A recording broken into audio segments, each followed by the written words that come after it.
All our presenters are giving us a lot of food for thought for follow-up, which we will do, and I'll expect questions from the floor as well. Finally, a question to Ethiopia, the person, not the country. Ethiopia, the evidence presented here reveals that unlike other developing regions, the informal sector plays a much larger role in Africa. And future economic transformation will require modernization of that informal sector to contribute to industrialization. We've seen from the recent examples of the leather industry in Ethiopia that this is possible. What do you think made that transformation in Ethiopia's leather industry possible? And what are the lessons for the successful transformation of the informal sector in general for other African countries? In 5 minutes, please. Thank you, Chair. I'm humbled and very much intimidated to be in this panel, to be the last speaker next to high-profile and well-eloquent people on this table. But I'll try to reflect on the question posed. Yao, you gave us a very good background, and as far as growing in depth is concerned, but I challenge the question that you raised in the sense that you doubt whether economic transformation is happening in Africa. And I'll try to tell you a story or an example that is happening in the country who's hosting this conference. Africa cannot afford to disregard the informal sector.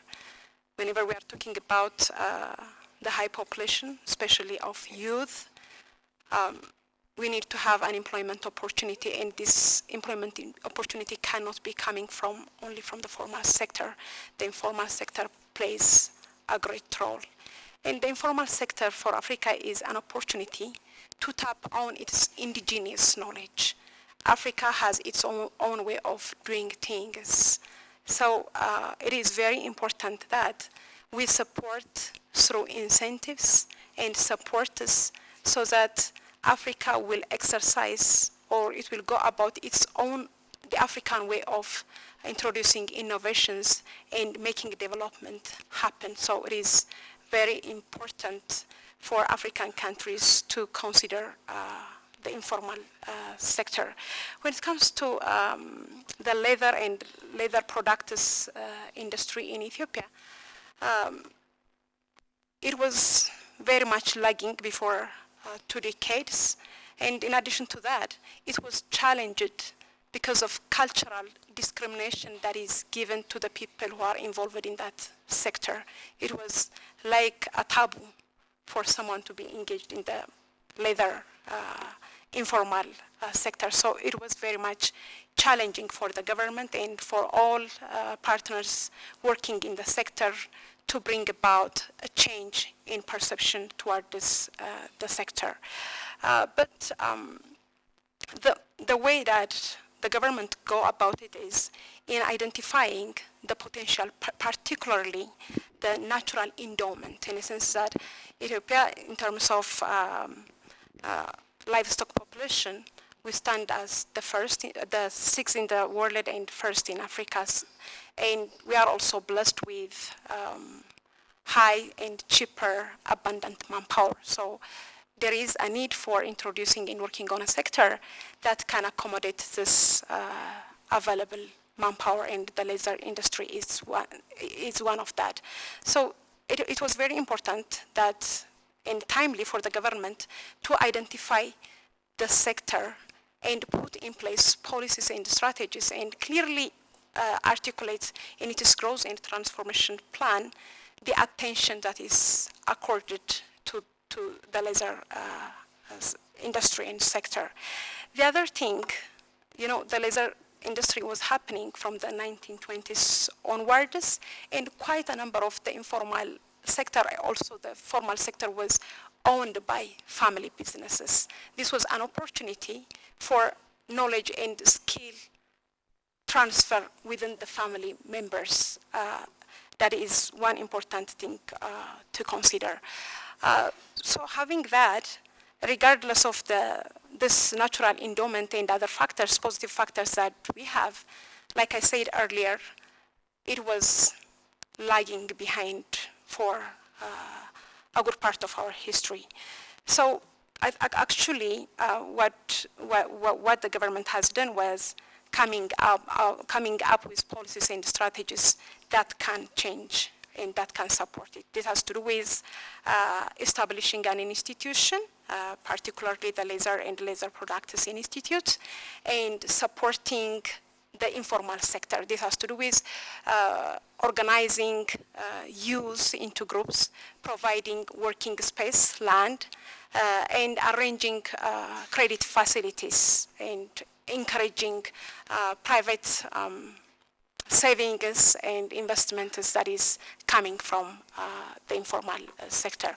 On top of that, for a long time, actually, the kind of export from the laser industry that we're making was predominantly has to do with wet blue and pickle.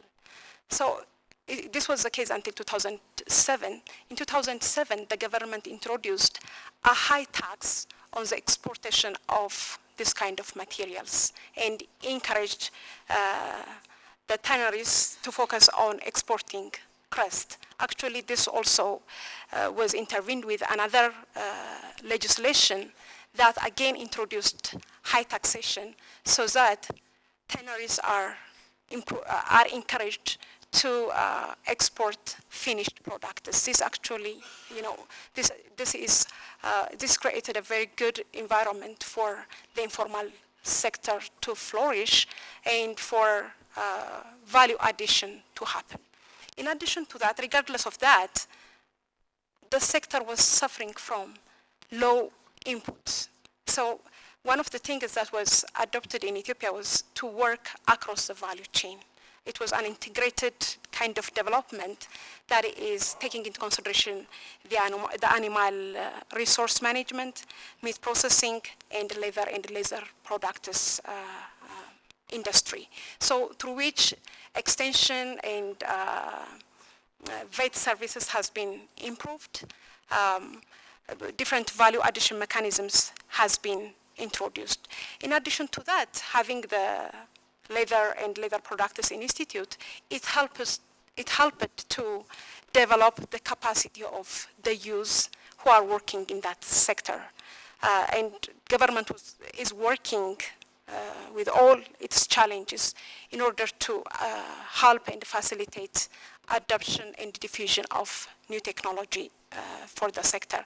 This also is not without the help of foreign investment. It attracted foreign direct investment with the coming of ARA from Germany, Huijian from China. This helped not only in increasing employment in the sector, but also capacitating the people, the youth who are working in those factories, who can gradually involve and then establish their own businesses, small businesses, and that will have a spillover effect. So these interventions have been very much important and crucial. And the other thing is that I believe that the government also has used the sense and respond approach, whereby the policies and the strategies has been revised, and the private sector has been involved in consultation and other kinds of fora. But like I said earlier, this is not at all without challenge. And to date, we are having problems in input quality. We are having problems in the technologies that we are using. We are highly being challenged in meeting the quality requirements to meet the international market.